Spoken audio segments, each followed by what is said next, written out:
Balap nasional adalah sesuatu yang cukup seru untuk ditonton sebenarnya. Kenapa? Ya karena kita bisa melihat motor keseharian kita diubah menjadi motor balap dan ternyata bisa ngebut dan menghasilkan prestasi. Dan untuk balap nasional sendiri sebenarnya banyak banget wadahnya, dan kebanyakan biasanya membawa nama produsen itu sendiri. Misalnya kayak Yamaha Grand Prix ataupun Honda Grand Prix. Namun ada satu kompetisi yang bisa dibilang ini adalah kompetisi papan atas yang ada di Indonesia yang bernama One Prix. Dalam kompetisi One Prix ada 4 kategori kelas balap. Yang pertama One Prix One atau OP1. Ini adalah kelas expert bebek 150cc tune up. Kemudian yang kedua ada One Prix 2 atau OP2. Ini adalah kelas novice bebek 150cc tune up. Lalu kemudian ada One Prix 3 atau OP3. Ini adalah kelas rookie bebek 150cc standar. Kemudian yang terakhir ada One Prix 4 atau OP4, ini adalah kelas beginner bebek 150cc standar. Dengan kelas yang ada dan spesifikasi motor yang ada, One Prix berhasil memberikan tontonan yang cukup menghibur. Dan selain One Prix, sebenarnya masih ada beberapa balap nasional yang memang resmi. Namun dari beberapa seri balap nasional, mau itu kelas bebek ataupun kelas matic, biasanya motornya dinominasi oleh motor-motor dari 2 pabrikan aja, yaitu Honda dan Yamaha. Kemana produsen lainnya, seperti Suzuki? Kenapa motor Suzuki tidak digunakan dalam ajang balap nasional? Padahal motornya bisa dibilang cukup kencang daripada pabrikan lainnya. Sebenarnya bukan karena tim balap yang nggak mau menggunakan motor Suzuki, karena usut punya usut, motor Suzuki sering di-banned dari balap nasional. Pertanyaannya, kenapa motor Suzuki di-banned di balap nasional? Isu Suzuki di-banned di balap nasional ini muncul ketika event mata panah Kapres yang digelar di Gelora Bung Tomo, Surabaya. Motor Suzuki yang tidak boleh ikut balap ini adalah Suzuki Satria FU. Lantas kenapa motor ini tidak boleh ikut balap? Sebenarnya bukan karena Suzuki Satria F-nya yang terlalu kencang atau tidak mengikuti aturan regulasi. Karena pada dasarnya dalam beberapa tahun terakhir di beberapa balap nasional, Suzuki Satria F tidak bisa dibilang mendominasi. Karena biasanya motor ini hanya menang sebagai juara 3 dan runner up aja. Dengan hasil yang ada, jadi jelas faktor motor ini dilarang ikut balap bukan karena kencang banget, melainkan karena Suzuki-nya itu sendiri. Iya, lagi-lagi ini ulah Suzuki-nya sendiri yang menyebabkan motor Suzuki kiprahnya semakin meredup di Indonesia. Dilansir, IMI memang menindak tegas untuk tim yang menggunakan motor Suzuki yang ikut serta dalam beberapa kejuaraan yang diadakan di Indonesia. Alasan utamanya adalah Suzuki tidak kooperatif terhadap IMI, yang mana dalam sebuah event balap yang dinaungi organisasi motor yang ada di Indonesia seperti IMI, setiap produsen harus ikut serta atau setidaknya ada ambil andil dalam pembuatan peraturan, sponsorship atau apapun itu. Namun Suzuki tidak ikut serta sama sekali dalam hal ini. Menurut artikel yang ada, IMI sudah memberikan undangan secara langsung kepada pihak Suzuki. Namun sayangnya Suzuki tidak ada respon atau cuek atau bodoh amat ketika pihak IMI mengajak untuk berdiskusi mengenai event balap nasional. Ini cukup berbeda dengan Yamaha, Honda, atau bahkan Kawasaki. Biasanya mereka akan dengan senang hati untuk ikut serta dalam pembuatan atau perkenalan peraturan yang akan diadakan di balap nasional. Jadi ya sekali lagi, ini bukan salah motornya, melainkan salah Suzuki-nya. Kemudian alasan lainnya, beberapa tim balap diyakini tidak punya alasan kuat untuk membangun motor balap dari motor Suzuki Satria FU FI. Bukan karena motor ini lambat, melainkan part aftermarketnya yang tidak terlalu melimpah seperti Honda ataupun Yamaha. Dengan adanya kendala hal tersebut, tim balap pun akhirnya mikir ulang untuk membangun sebuah motor balap dari base Suzuki Satria FU FI. Selain partnya, riset balap dari motor ini terbilang juga cukup sedikit jika dibandingkan dengan Yamaha dan Honda. Dengan hal ini, sekali lagi, membuat tim balap agak males membuat motor balap dari base motor Suzuki Satria F. Dengan demikian, tim balap tentu aja akan lebih fokus untuk membangun motor yang memiliki riset yang sudah banyak dan tentunya part aftermarketnya yang banyak juga. Untuk kelas 4 tak 150cc injeksi yang mana ini kelas Suzuki Satria FU FI, alih-alih menggunakan Satria F, tim lebih baik membangun Honda Sonic ataupun Yamaha MX King. Ya cukup miris nasib Suzuki di sini.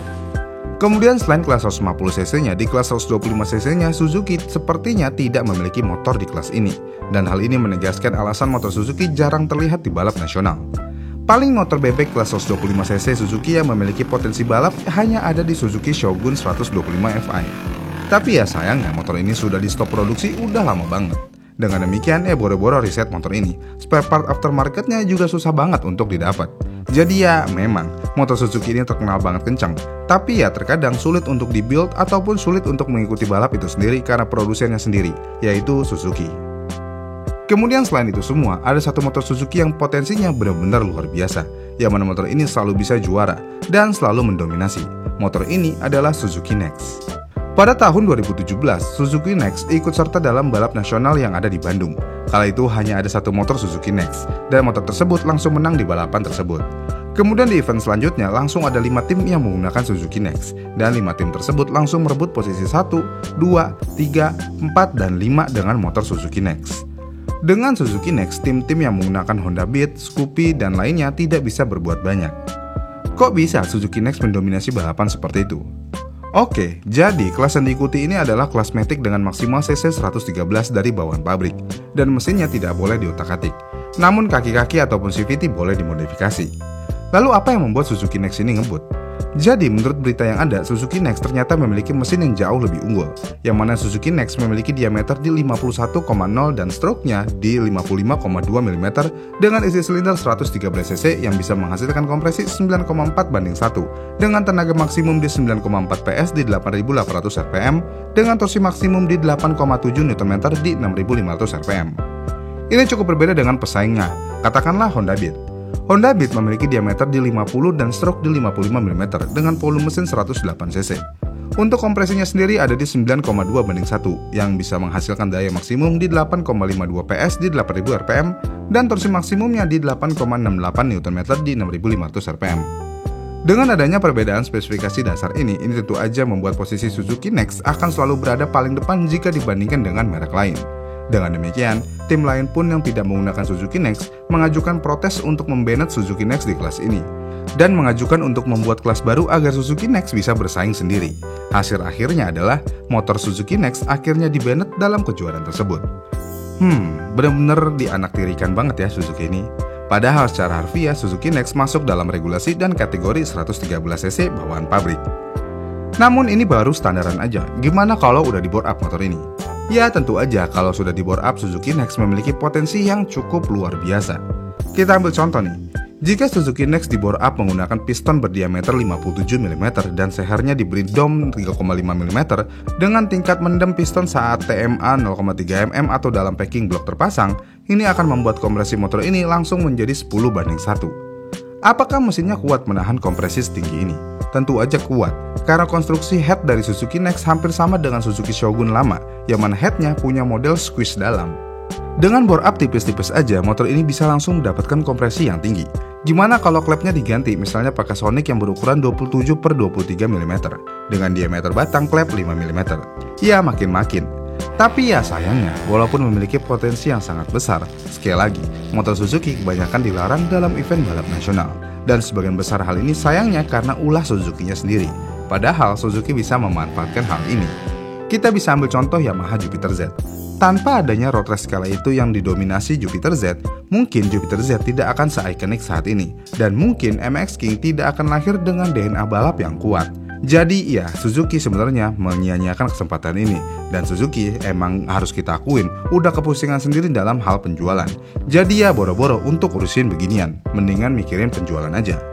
Dan itulah alasan kenapa motor Suzuki jarang terlihat di ajang balap nasional. Bagaimana nih menurut kalian? Komen di kolom komentar di bawah ya. Dan sampai jumpa di video selanjutnya.